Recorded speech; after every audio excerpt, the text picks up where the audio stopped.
Identical twins don't just share DNA, they also share a uterus.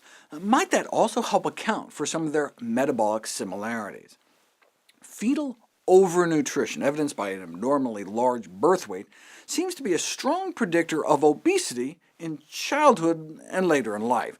Could it be you are what your mom ate? A dramatic illustration from the animal world is the crossbreeding of Shetland ponies with massive draft horses. Either way, the offspring are half pony, half horse, but in the pony uterus they come out much smaller. Thank heavens for the poor pony.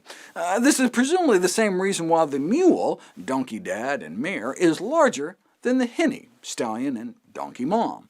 The way you test this in people is to study the size of babies from surrogate mothers after in vitro fertilization. Who do you think most determines the birth weight of a test tube baby? The donor mom, who provided all the DNA, or the surrogate mom, who provided the intrauterine environment? When it was put to the test, the womb won. Incredibly, a baby born to an obese surrogate mother with a skinny biological mom may harbor a greater risk of becoming obese than a baby from a big biological mom born to a slim surrogate. The researchers conclude the environment provided by the mother is more important than her genetic contribution to birth weight. The most compelling data comes from comparing obesity rates in siblings born to the exact same mother before and after her bariatric surgery. Compared to their brothers and sisters born before the surgery, those born when mom weighed about 100 pounds less had lower rates of inflammation, metabolic derangements, and most critically, 3 times less risk of developing severe obesity, afflicting 35% of those born before the weight loss compared to 11% born after.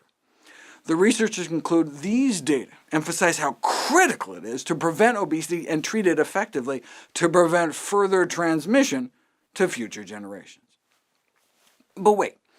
Mom had the same DNA before and after surgery. She passed the same genes down. How could her weight during pregnancy affect the weight destiny of her children any differently? Darwin himself admitted that the greatest error he committed had been not allowing sufficient weight to the direct action of the environment, like food, independently of natural selection. We finally figured out the mechanism by which this can happen: epigenetics. Epigenetics, literally meaning above genetics, layers an extra level of information on top of the DNA sequence that can be both affected by our surrounds and potentially passed on to our children.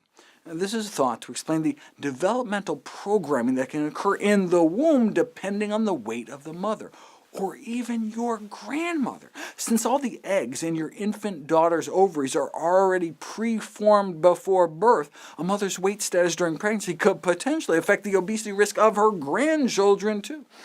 Either way, you can imagine how this could result in an intergenerational vicious cycle where obesity begets obesity. Is there anything we can do about it? Well, breastfed infants may be at lower risk for later obesity, though the benefits may be confined to exclusive breastfeeding, as the effect may be due to growth factors triggered by exposure to the excess protein in baby formula. The breastfeeding data is controversial, though, with charges leveled of a white hat bias. That's the concern that public health researchers might disproportionately shelve research results that doesn't fit into some goal for the greater good, in this case, preferably publishing breastfeeding studies showing more positive results. But of course that's coming from someone who works for an infant formula company. Breast is best regardless. Its role in the childhood obesity epidemic just remains arguably uncertain. Prevention may be the key. Given the epigenetic influence of maternal weight during pregnancy, a symposium of experts on pediatric nutrition concluded that planning of pregnancy, including prior optimization of maternal weight and metabolic condition, offers a safe means to initiate the prevention rather than treatment of pediatric obesity. Easier said than done, but overweight moms-to-be may take comfort in the fact that after the weight loss in the surgery study, even the moms who gave birth to kids with 3 times lower risk were still, on average, obese themselves, suggesting weight loss before pregnancy is not an all-or-nothing proposition.